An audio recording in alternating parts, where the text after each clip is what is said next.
in shocking detail. And he uses illustrations that they can understand that tells them the world is going to come to an end someday. And here's how it's going to happen.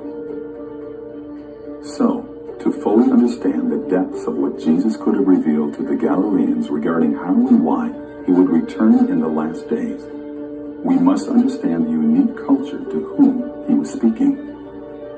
We need to see the Messiah through their eyes.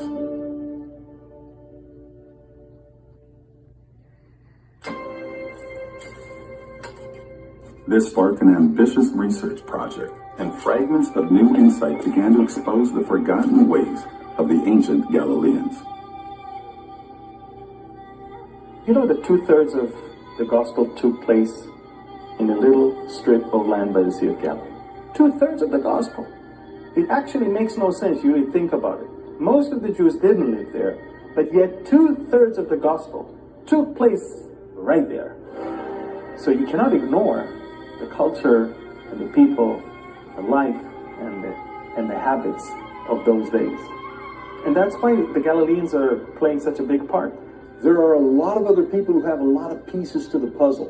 And a lot of other people are working on the same projects. It's an enormous research project to make sure that you find it and get it right, because there were so many people bringing up little bits and pieces of this. I'm thinking, there's got to be a pattern here. And there was. Pieces to a puzzle that formed a prophetic timeline woven throughout the ancient scriptures that directly references an ancient Galilean ceremony. A ceremony that was passed on through generations to foretell how and why Christ will return in the last days of the world. And of all the ancient ceremonies this secret could have been hiding, it was discovered within a one-of-a-kind wedding. A wedding that contains a series of customs that would unfold over an entire year, revealing a chronological sequence of events that perfectly aligns with the recorded biblical prophecies leading to the second coming of Christ. It's a wedding.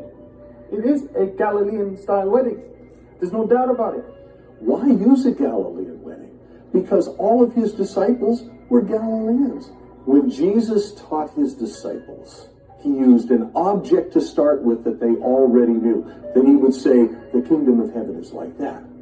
In the case of the Galilean wedding, he would say to the guys, you know what our weddings are like, don't you? We do them all the time. The end of the world is going to be like that.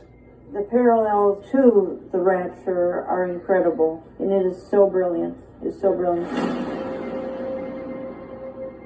So, what exactly about their ancient wedding changes everything that we thought we knew about the second coming? To truly understand the depth of what we're only now rediscovering, we must journey back to ancient Galilee during the time of Christ to follow the very sequence of events that was hidden within their prophetic wedding. This is where the story begins.